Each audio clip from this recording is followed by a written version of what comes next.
The invisible prison inside your mind. There is a truth most people spend their entire lives avoiding, not because it is complicated, but because it is uncomfortable. The idea that you are not as free as you believe, that your decisions, your reactions, your words, and even your regrets are not always coming from clarity, but from something far more primitive, far more immediate, and far less questioned. Your emotions. You wake up thinking you are in control. You plan your day. You set your goals. You tell yourself what kind of person you want to be. But then something small happens. A comment, a delay, a memory, a notification, a tone in someone's voice, and suddenly, something inside you shifts. Not through reason, but through reaction. In that instant, your clarity disappears, and something else takes over. It is subtle at first. You respond a little sharper than you intended. You make a decision you later try to justify. You avoid something not because it is wrong, but because it feels uncomfortable. And slowly, without any visible collapse, your inner world starts to lose authority. Not because you stopped thinking, but because you started obeying what you feel before you understand what you think. This is the invisible prison Epictetus pointed to centuries ago when he taught that a man is not disturbed by things, but by his judgment about things. Most people hear that and assume it is philosophical abstraction. But in reality, it is psychological precision, because what he was describing is the exact moment when emotion becomes command instead of information. Think about how many times fear has spoken louder than logic in your life. How many times anger made you say something you did not mean? How many times anxiety convinced you to delay something important? Not because you lacked intelligence, but because you lacked distance from what you were feeling in that moment. And when there is no distance, there is no freedom. The hardest part is that emotions feel like truth. When you are angry, the anger feels justified. When you are afraid, the fear feels protective. When you are hurt, the pain feels like identity. This is why so many people never question it. They confuse intensity with accuracy. But intensity is not truth. It is simply signal. And a signal is meant to be observed, not obeyed blindly. Without awareness, every emotional impulse becomes a silent instruction. And when a human being follows every internal instruction without pause, they stop living intentionally and start living reactively. That is where the shift happens. Not in one dramatic moment, but in thousands of small decisions where reaction replaces reflection. This is why two people can live the same event and create completely different outcomes. One reacts instantly, emotionally, without space between feeling and action. The other observes first, creates distance, and only then responds with clarity. The difference is not intelligence. It is control over the inner response. And here's the uncomfortable realization that begins to surface when you see this clearly. If your emotions can change your words in a second, they can also shape your relationships over time. If they can influence one decision, they can influence your entire direction. And if they are unexamined, they are not just feelings. They become hidden authorities inside your mind. This is not about suppressing emotions or pretending they do not exist. It is about something far more powerful, the ability to see them without immediately becoming them. Because the moment you are no longer controlled by every internal wave, something changes at a deeper level. You begin to realize that there is a space between what you feel and what you do. And in that space, your real freedom begins. But most people never enter that space. They move too fast. They react too quickly. They live as if every emotion requires an immediate response. And in doing so, they never discover that they are not prisoners of the world, but prisoners of their own unexamined reactions. And once you truly see that, you cannot unsee it. The day your emotions started controlling you. It did not begin with a major failure or a dramatic collapse. It started quietly, almost invisibly, during moments so ordinary that you never stopped to question them. A moment when you were criticized and immediately felt smaller. A moment when you were ignored and suddenly doubted your worth.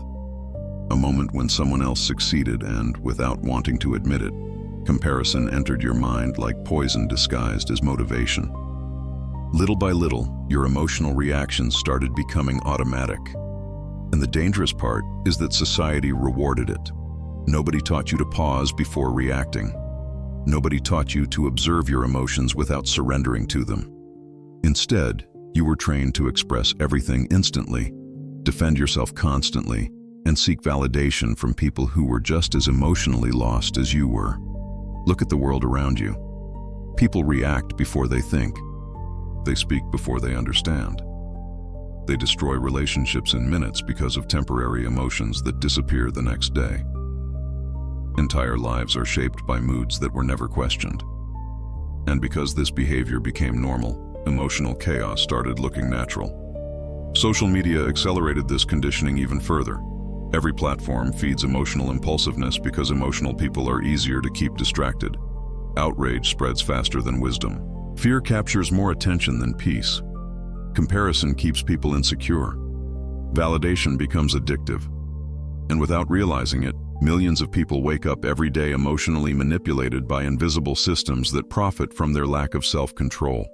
This is why so many people feel mentally exhausted even when they have done nothing physically difficult. Their minds never rest. Their emotions are constantly being triggered, pulled, provoked, and drained. One notification changes their mood.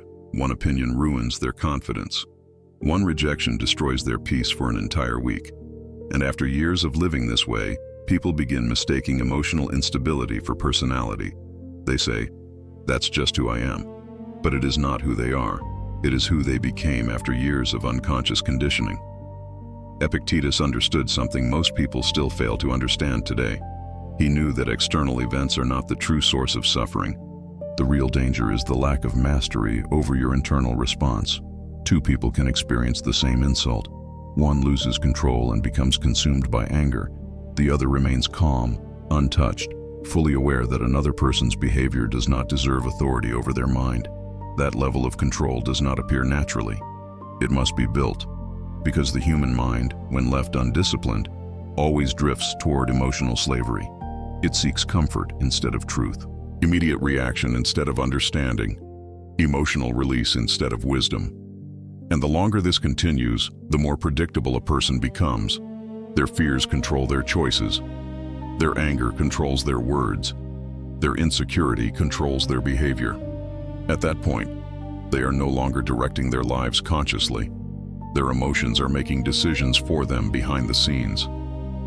The frightening part is that most people never notice when this transition happens. They think they are choosing freely while their emotional patterns quietly control almost everything they do. But once you begin to recognize these patterns, another realization appears. Emotional reactions do not just weaken your peace. They also make you easier to influence, easier to provoke, and easier to control by the world around you. And that is where the next truth becomes impossible to ignore. Why emotional people are easy to manipulate. An emotional mind is predictable, and anything predictable can be controlled. This is one of the most uncomfortable truths about human behavior. The moment someone discovers what triggers your anger, your fear, your insecurity, or your need for approval, they gain access to your reactions. And once your reactions can be predicted, your freedom begins to disappear without you even noticing it. Most people believe manipulation only happens in extreme situations. They imagine lies, deception, or psychological games. But real manipulation often happens through emotions so subtle that they feel completely natural. A person provokes you because they know you cannot tolerate disrespect. A system keeps you anxious because anxious people consume more. A toxic relationship survives because guilt controls your decisions more than clarity does. The manipulation works because emotional reactions bypass rational thought. The moment emotion takes control, reflection becomes weaker. Anger wants immediate response. Fear wants immediate escape. Pride wants immediate defense. And in that state, people say things they later regret, trust people they should avoid, and destroy opportunities they spent years trying to build. This is why emotional self-control has always been connected to power. Not power over others, but power over yourself. The Stoics understood that a person who cannot govern their internal state will always be vulnerable to external influence. Marcus Aurelius wrote in Meditations Book 6, paragraph 6, that the mind becomes colored by its thoughts. What he meant was deeper than positive thinking. He meant that repeated emotional patterns slowly shape perception itself. A constantly angry person begins seeing attacks everywhere. A fearful person sees danger in every opportunity. An insecure person interprets silence as rejection. Over time, emotions stop being temporary experiences and start becoming permanent lenses through which reality is interpreted. And once reality becomes distorted by emotion, manipulation becomes effortless. Look carefully at modern life. Entire industries survive by keeping people emotionally unstable. Fear sells faster than peace. Outrage spreads faster than wisdom. Insecurity creates endless consumption because people who feel incomplete are easier to influence. The world profits from emotional impulsiveness because calm people are harder to control. A calm mind questions, an emotional mind reacts. That is why emotionally reactive people often feel exhausted. Their attention is constantly being hijacked by things that do not deserve authority over their peace. One comment changes their mood. One disagreement ruins their entire day. One rejection makes them question their value. They hand emotional control to strangers without realizing it. Epictetus warned about this when he taught that no man is free if he is not master of himself. Most people hear that and imagine discipline in a physical sense. But the deeper meaning is psychological sovereignty. The ability to remain internally stable even when the external world tries to provoke instability. Because the truth is simple. Whoever controls your emotions controls your behavior. If someone can make you angry whenever they want, they are controlling part of your mind. If fear constantly dictates your decisions, fear becomes your invisible ruler. And if your self-worth depends on external validation, your identity will always remain fragile. The strongest people are not those who never feel emotion. They are the ones who refuse to surrender authority to emotion. They feel deeply, but they observe before reacting. They create space between impulse and action. And inside that space, something powerful emerges: clarity. But this leads to a question that changes everything. If emotions can manipulate human behavior so easily, does that mean emotions themselves are the enemy? Not exactly. And that is where the Stoic understanding becomes far deeper than most people realize. The Stoic secret: your mind is not the problem. Most people spend their lives fighting the wrong battle. They try to eliminate emotions, suppress thoughts, or force themselves to feel nothing. But the Stoics never taught emotional numbness. They taught awareness. And there is a massive difference between controlling your emotions and pretending they do not exist. The real problem is not anger, fear, sadness, or anxiety. The problem begins when you obey them automatically. An emotion is only a signal. It is your mind reacting to an interpretation of reality. But somewhere along the way, people started believing every emotion deserved immediate action. If they feel angry, they must attack. If they feel afraid, they must retreat. If they feel insecure, they must seek validation. This unconscious obedience slowly destroys inner freedom. Epictetus understood this with terrifying clarity. He taught that between what happens to you and how you respond, there is a space where reason can intervene. But most people never use that space. They react too quickly. Their emotions pull the trigger before wisdom even enters the room. Think about how many problems in your life were created not by circumstances themselves, but by emotional reactions to those circumstances. A conversation ruined by pride. An opportunity abandoned because of fear. A relationship damaged by uncontrolled anger. In many cases, the suffering was not caused by reality, but by the inability to govern the internal response to reality. This is why emotionally reactive people often feel trapped inside cycles they cannot explain. The same patterns repeat because the same emotions continue making the same decisions. Fear creates avoidance. Avoidance creates weakness. Weakness creates more fear. And the cycle continues until awareness interrupts it. The Stoic path begins exactly there. Not with suppression, but with observation. The moment you stop identifying completely with every emotion, something changes psychologically. You begin to realize that feelings come and go like waves, but awareness remains. You are not your anger. You are the one witnessing the anger. You are not your fear. You are the one observing the fear. That separation changes everything. Because once you can observe an emotion without immediately acting on it, the emotion loses part of its power over you. This is why strong people often appear calm in situations where others collapse emotionally. It is not because they feel less. It is because they have trained themselves not to become servants of temporary internal storms. A weak mind says, "I feel this, therefore I must act." A disciplined mind says, "I feel this, but I will decide what deserves action." That is real power. And yet, among all emotional traps that imprison human beings, one stands above the others in silence. One emotion that disguises itself so well that people protect it instead of questioning it. And that emotion destroys countless lives from the inside out without ever raising its voice. The most dangerous emotion no one talks about.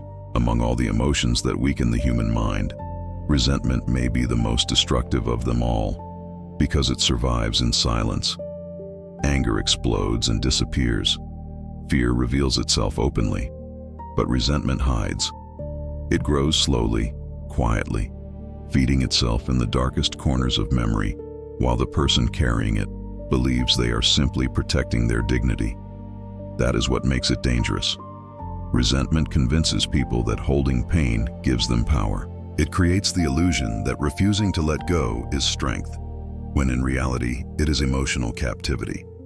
A resentful mind keeps reliving the same wounds over and over again, not because the past still exists, but because the emotion refuses to release its grip. And the frightening part is that many people build entire identities around emotional injuries they never healed. One betrayal changes the way they trust forever. One humiliation changes the way they see themselves. One rejection poisons every future relationship. Without realizing it, they stop responding to the present and start reacting to memories. Their life becomes shaped by old emotional scars instead of present awareness. Epictetus warned repeatedly that suffering intensifies when the mind becomes attached to what it cannot control. The past is one of those things. No amount of anger can rewrite it. No amount of resentment can change what already happened. Yet countless people sacrifice their peace every day trying emotionally to fight battles that ended years ago, and resentment never stays isolated. It spreads into personality. A resentful person becomes suspicious, defensive, impatient, emotionally rigid. They stop seeing people clearly because pain begins filtering every interaction. Even moments of happiness become difficult because the mind remains emotionally anchored to unresolved bitterness. This is why some people look successful externally but remain internally imprisoned. They carry invisible emotional chains everywhere they go. The body moves forward, but the mind remains trapped in old conversations, old disappointments, old pain. The Stoics understood something modern society rarely teaches. Emotional wounds become permanent only when they are constantly revisited and emotionally fed. Every time resentment is rehearsed mentally, it grows stronger. The mind reinforces the suffering until it becomes familiar, almost addictive.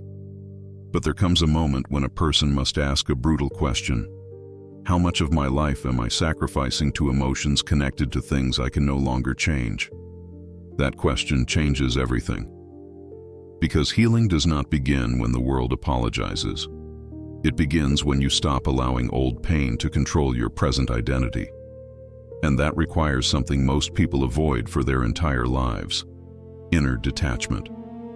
Not emotional coldness, not pretending the pain never existed, but the ability to release emotional slavery to what already passed. And nobody explained this form of inner freedom with more clarity than Epictetus himself. Epictetus and the power of inner detachment. Epictetus was born a slave. Before becoming one of the greatest Stoic philosophers in history, he lived under the control of another human being. He understood humiliation, restriction, uncertainty, and suffering in ways most people never will. Yet despite all of that, he taught something extraordinary. True freedom begins inside, not when circumstances improve, not when people finally respect you, not when life becomes fair. Freedom begins the moment your inner peace no longer depends entirely on external events. This is what most people fail to understand about inner detachment. They confuse it with emotional coldness, indifference, or isolation. But that is not what Epictetus meant. Detachment is not the absence of feeling. It is the refusal to let temporary emotions dominate your judgment, your identity, or your direction. A detached mind still feels pain. It still experiences disappointment, grief, frustration, and loss. But it does not collapse every time life becomes uncomfortable. It does not surrender control of itself to chaos. That is rare strength. Most people live attached to things they cannot control. Attached to opinions. Attached to approval. Attached to outcomes.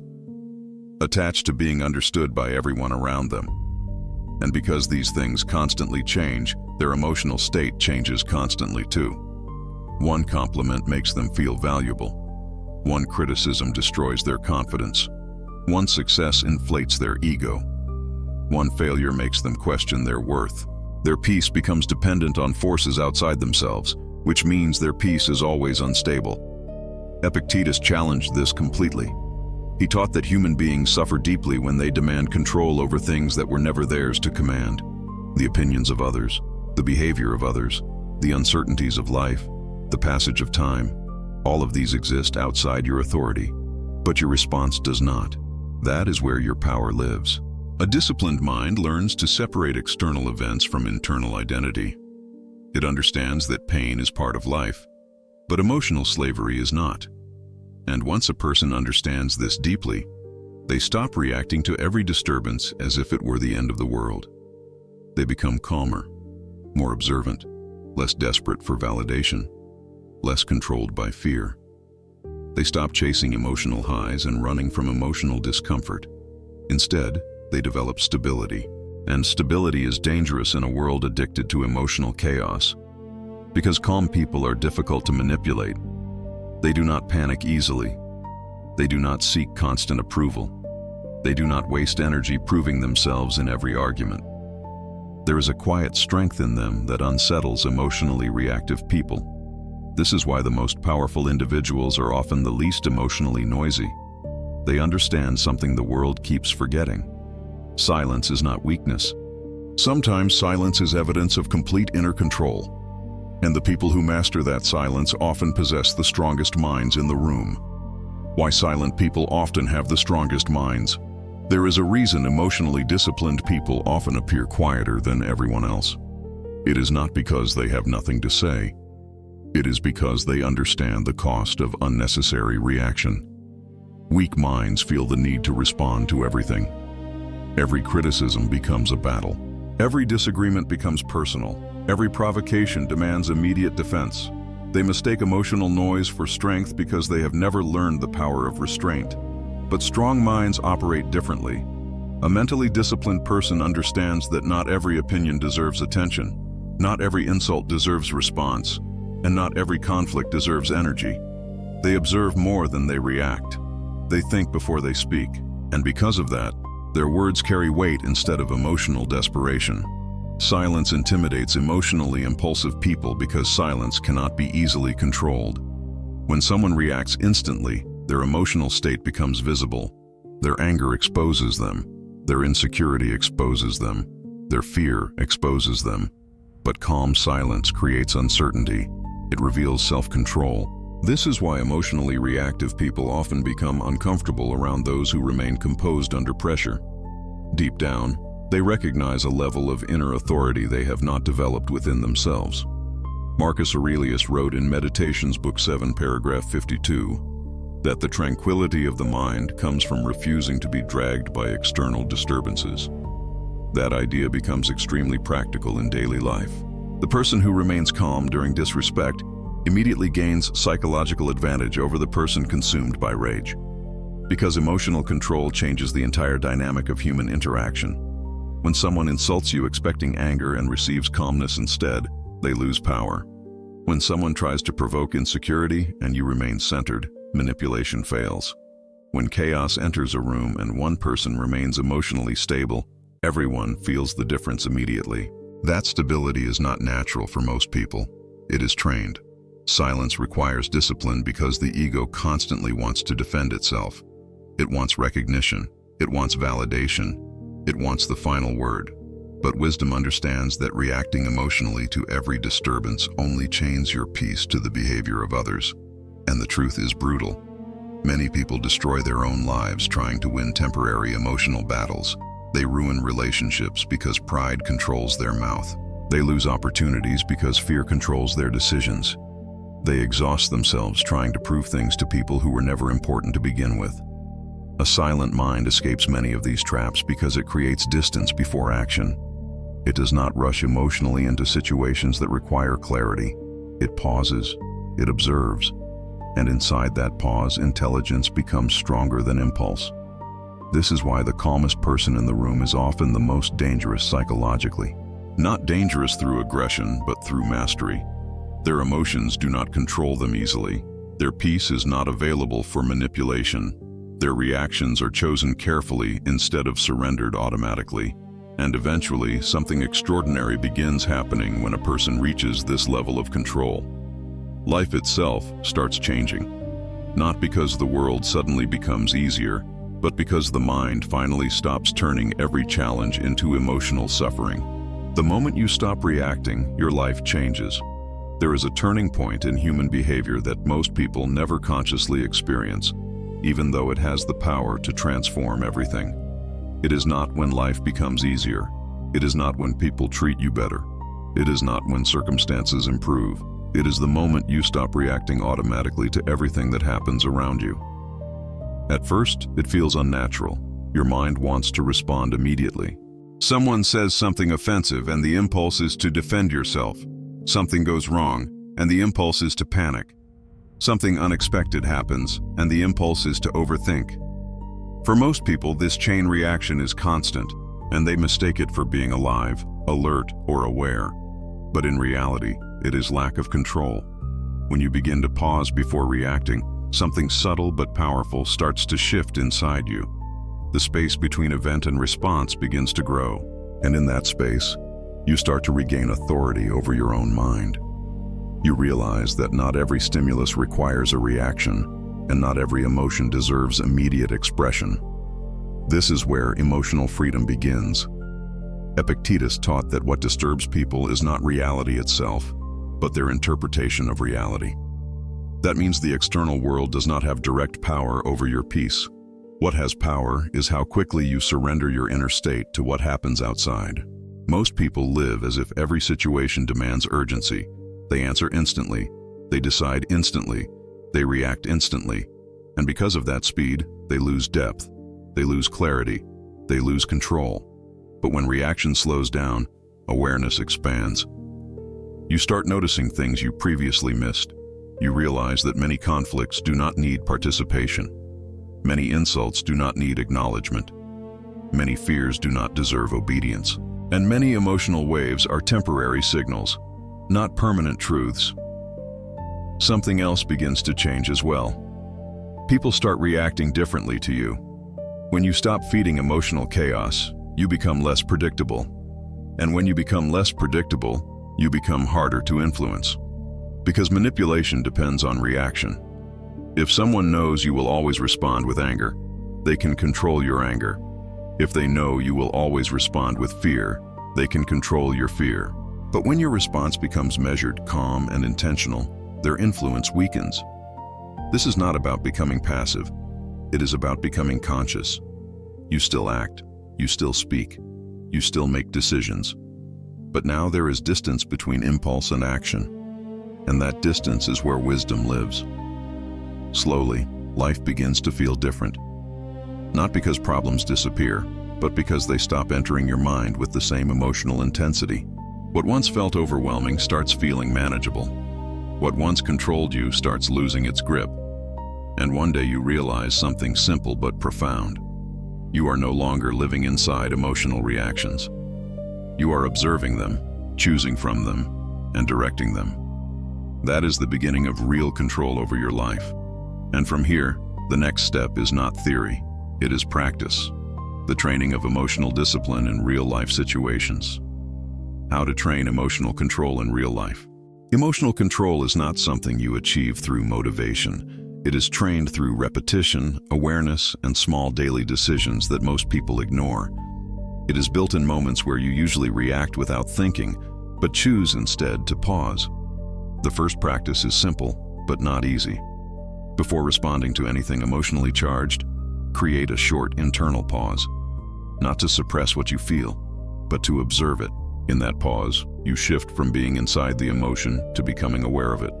That small distance changes everything. It interrupts automatic reaction and gives space for clarity to enter. Most people underestimate this step because it feels too small. But your entire emotional life is made of small moments. One pause can prevent one regret. One pause can prevent one conflict. One pause can protect your peace from being destroyed by a temporary impulse. The second practice is observation without identification.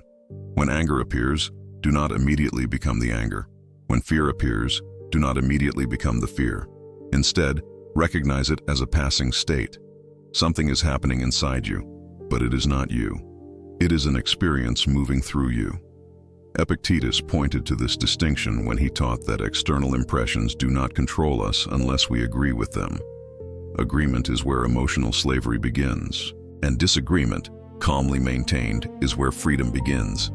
The third practice is reducing emotional language in your internal dialogue. When everything becomes "I am furious," "I am broken," or "I cannot handle this," your mind merges identity with emotion. Replace identification with description. Instead of "I am angry," recognize "I am experiencing anger." That shift may look small, but psychologically it separates identity from impulse. The fourth practice is choosing response over reaction in conversations. Many conflicts escalate not because of truth, but because of speed. Two reactive minds create chaos. One calm mind can interrupt it. When you slow your response, you often discover that many arguments do not need continuation. Silence in many cases is not weakness. It is control. The fifth practice is training discomfort tolerance. Emotional control is not built in comfort. It is built when you resist the urge to escape every uncomfortable feeling. Anxiety, frustration, and impatience are not enemies. They are training signals. When you learn to stay present without immediately reacting, your nervous system learns stability. Marcus Aurelius wrote in Meditations, Book 8, paragraph 48, that the mind becomes stronger when it refuses to be shaken by external impressions. This is not philosophical poetry. It is mental conditioning. Every time you choose not to react impulsively, you reinforce inner discipline. Over time, something begins to change. Situations that used to control your emotions start losing intensity. People who used to trigger you no longer have the same effect. Your mind begins to recognize patterns instead of being controlled by them. And slowly, emotional reactions stop being your identity and start becoming something you can observe, understand, and direct. At this point, control is no longer theoretical. It becomes your natural state of being. But there is still one final realization that completes everything. A truth that shows what emotional lack of control truly costs a person over time, without them even noticing. The final warning: your emotions can destroy your destiny. There is a truth most people only understand when it is too late. Emotional impulses do not just affect isolated moments of your life. They accumulate. They shape your reputation, your relationships, your opportunities, and eventually your entire direction in life. It rarely happens in one dramatic event. It happens slowly, through repeated reactions that feel justified in the moment but costly in the long term. A harsh word spoken in anger, a decision made in fear, a relationship damaged by pride, an opportunity lost because anxiety spoke louder than courage. Each moment feels small, but together they build a pattern, and that pattern becomes your life. Most people never connect their emotional reactions to their outcomes. They blame circumstances, other people, timing, or luck. But they rarely look at the internal source that influenced their external reality. Emotional instability is often invisible to the person living inside it, because it feels natural to them. Epictetus warned that no man is free if he is not master of himself. That statement is not symbolic. It is practical, because every time emotion overrides reason, a small part of your freedom is surrendered. Not visibly, not dramatically, but gradually. Think about how many doors close not because of lack of ability, but because of lack of emotional control. People lose respect not because they are incapable, but because they react in ways that damage trust.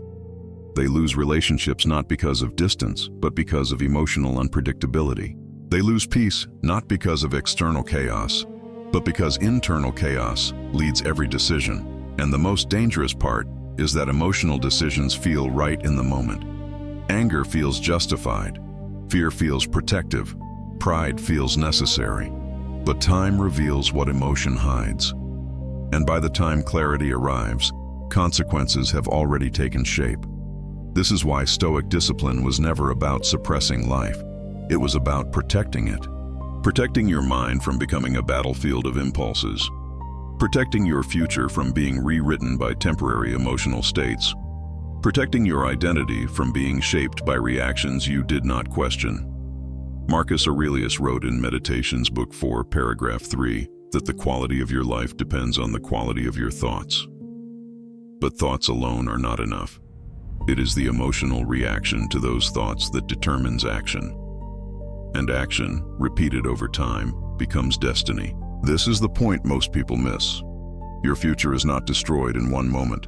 It is shaped by patterns of emotional behavior repeated without awareness. Every uncontrolled reaction is a small vote for a future you did not consciously choose. But there is also a final truth that brings responsibility and clarity at the same time. If emotional reactions can slowly destroy direction, then emotional mastery can slowly rebuild it. The moment you begin to control your internal responses, you begin to reclaim authorship over your life. Not by changing the world, but by changing how the world passes through your mind. And that is where real freedom begins.